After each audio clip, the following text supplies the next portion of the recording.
Hi, welcome to another exciting episode of Joe Knows How to Tangle.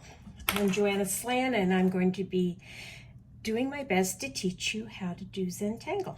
So, we've been working to create this Zentangle tile, and we have gone through how to create print tomp, which is this pattern, and poke leaf, which is this pattern, Xander, and flukes.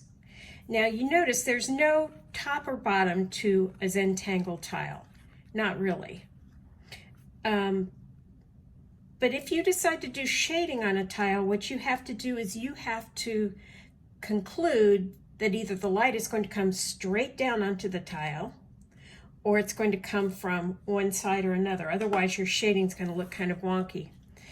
So you don't have to shade a Zentangle tile, but what most people find is that the shading is really kind of soothing. Enioken talks about it providing Zen flow. So let me show you how I shaded and what I shaded on this particular tile. I went in and I lightly shaded, and I like these pens. They're number 2 by Papermate. I lightly shaded the print tomps that I wanted to fall into the background. And that's really the basic secret to shading, is that when things are darker, they recede or they fall into the background, and things that are brighter are translated by our eyes as being closer and on top. And all of this, when you think about this, is a way of mimicking what happens in nature and telling our eyes how to translate things.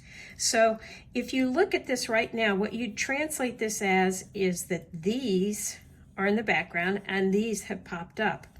Now, what if I want to give them even a little more dimension? This type of shading is called modeling. And what modeling does is modeling tries to make something 3D. So I'm very lightly going around the outside of this print tomp with my pencil. And you'll notice that I'm not terribly organized about it. And now I take the best of the blending tools ever, my finger. And you'll notice that that made this part of the print tomp pop up and this part recede. If I want to put a little bit more to that, I can go around a little bit on this edge.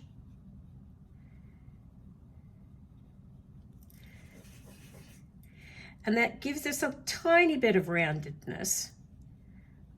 But watch what happens if I go back to this, which would be an indentation, theoretically, in the print tomp.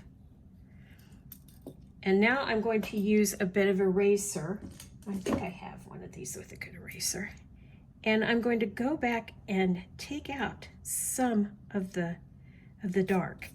And what you'll see is you can use your eraser and you can lift up the parts that you want to be brighter and leave the parts that you want to be darker. Now, these are not the ideal tools. Let me show you what the ideal tools look like. Okay, for a blender, what you want is something called a tortillon. I know, it sounds like something you could eat, doesn't it? But I don't think I'd do that. This is rolled paper, and these tortillons are pretty darn nifty. They're better than fingers. Although not always, because a finger, you always have your finger, you don't always have a tortillon, right? And then the other thing that I have is this Tombow Mono Zero eraser. I love this little jewel. It's well worth the money I paid for it. It wasn't that expensive, but. So what I'm going to do now is I'm going to go around with the Tombow, and I'm going to touch the parts that I want to be lighter. So can you see how a tiny little bit of erase gives this a 3D shape? That's pretty amazing, I think. Now here, if I wanted to shade these, I've already started by shading around the outside. What you want to do is you want to shade everywhere where there's an overlap. So where this poke leaf overlaps this one, I want to put a shade in. Where this one overlaps this one, I want to put some shade in. And I pretended that the light was coming this way at my page. What you can do is you can put a little star, a little asterisk up in one corner, and that'll help you figure out which way the light might be shining on your project. So here I'm going through, and now this one overlaps, so I'm going to shade behind it. Anywhere you have an overlap, you're going to have a shadow, right? If the light's coming down.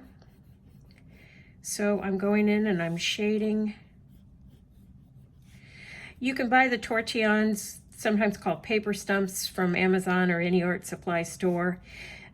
That, you know, you could say to yourself, I don't need to. It's an expense, and you certainly don't have to have it. But I have to tell you that they last you forever, and they're a pretty fun tool to play with.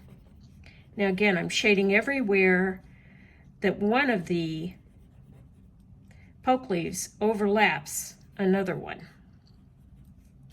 And I'm going to try and get some dimension. I also went and I kind of lightly shaded the curve of the poke leaves on this opposite side from our make-believe sun.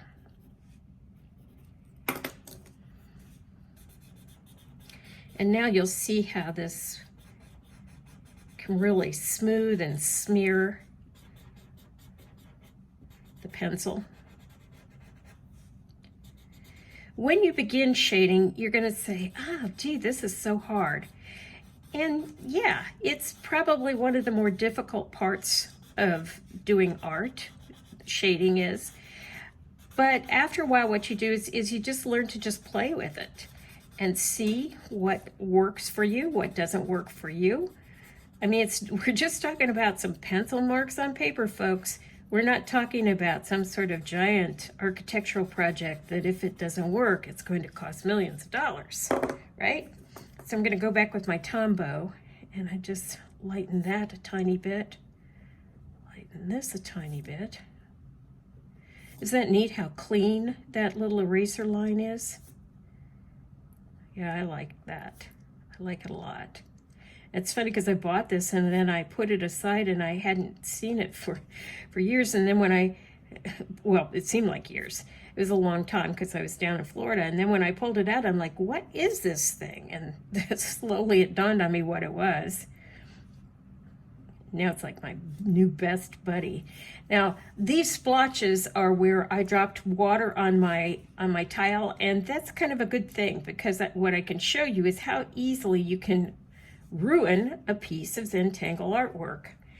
When I took my training to be a CZT, a certified Zentangle teacher, one of the rules that they had was to not get any drinks or liquids near the table where people displayed their tiles. And I remember I was holding a bottle of water and I was backing up to the table where the tiles were displayed. And Maria Thomas, who is, of course, one of the creators of Zentangle, got this freaked out look on her face and came over and said, Joanna, I hadn't even realized I was that close to the table. So yes, water can ruin your tiles. In this case, it ruined it because I blacked this in with a felt tip pen, which is not as water hardy as a Tombow. But consider that when you're doing your work, keep your water away from your tiles. So as you can see, with this little bit of shading, I've managed to make some of the poke leaves recede into the background. In fact, I think this one and this one, I just really don't want these to, I want these guys to really be like the background of the Rockettes, you know? Definitely background players. So this one, I kind of like that one sticking out, but we go.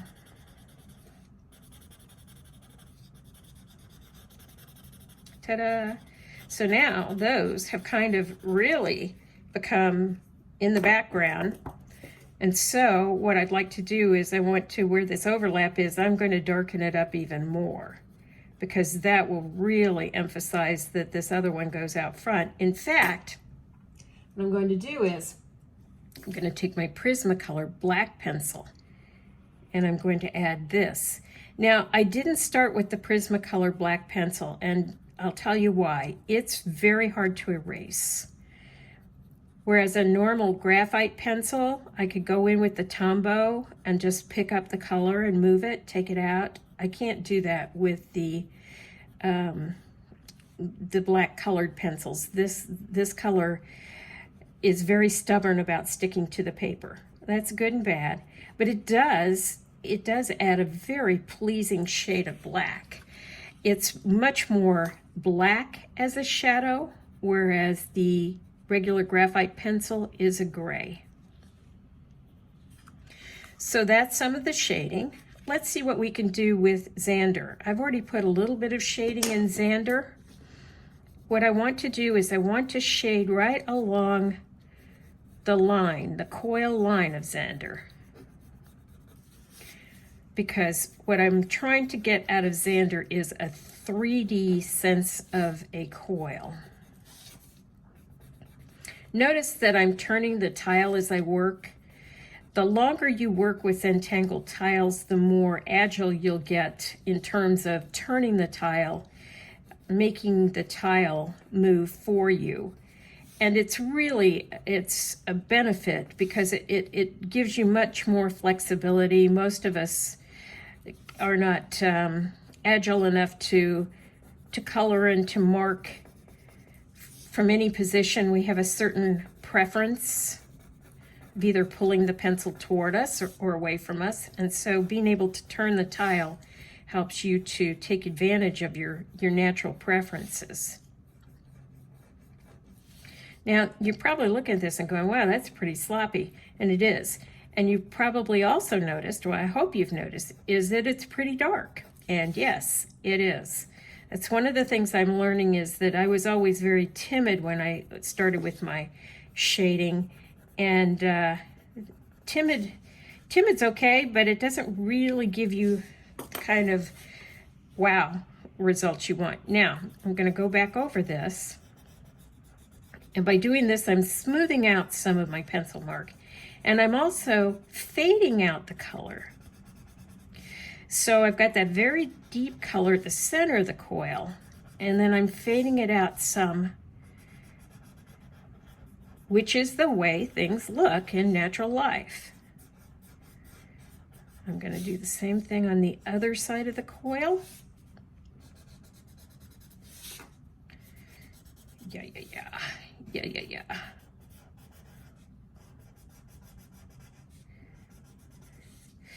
And I'm also darkening it here where the segment of the string was, because I kind of want it to look like we are peeping down at the Xander design. Okay, now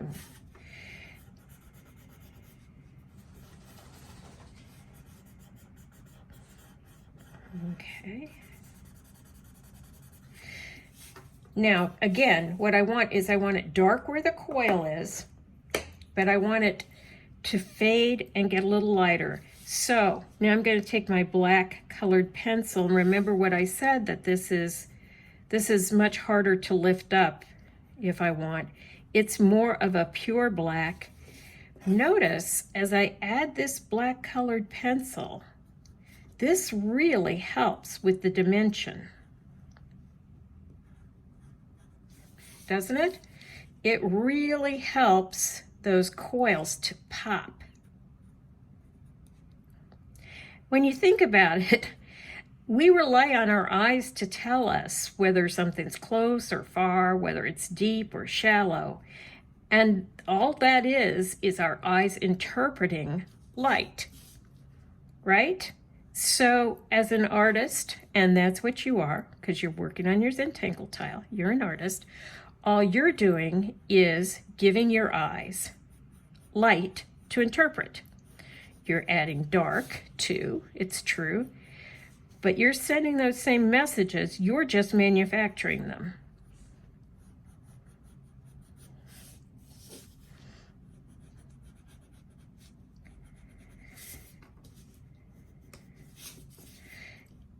One of the nice things about shading is it really gives you a lot of, well, zen. It's a very peaceful activity for the most part. Okay, I'm adding just a little black just to marry this with the graphite, since the graphite was a little more gray. So I'm marrying the two. And now you see this coil really does look three-dimensional, doesn't it? It really does have a depth to it.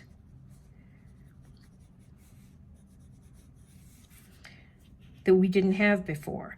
And these, we've got some that are in the background, some that are in the foreground. Same thing with the printemps. You could add a little if you want to shade and make the printemps pop. Right here I've got a printemps that's overlapping the other one, and yes, I know I'm using my colored pencil and I normally wouldn't do that, but since it's in my hand. That noise is Jack's chewing on his nylabone. Guy's got to keep himself entertained. And so you'll see here how just using this black pencil to add a little shade here helped define the shape of these printemps coils.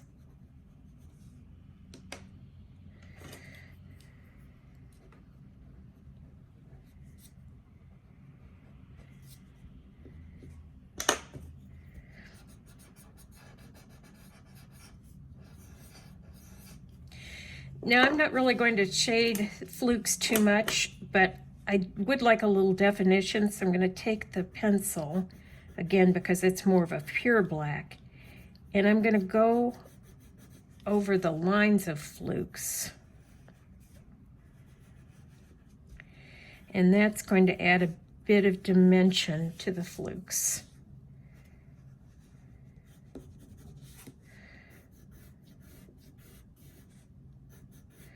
As you can see, I'm not even being really careful, which is probably a sin of some sort. Not one of the 7 deadly, but somewhere along the line. But you can also see how just adding that little bit of black pencil made the flukes, I don't know, kind of pop, seem more realistic or 3D or something. And that's why I say that you should play with shading. It's interesting to try it and just see what happens to your work. Well, that's it for the shading right now. And I'll be back next week, and what I will do is I will teach you yet another Zentangle design, another Tangle. So have a great week.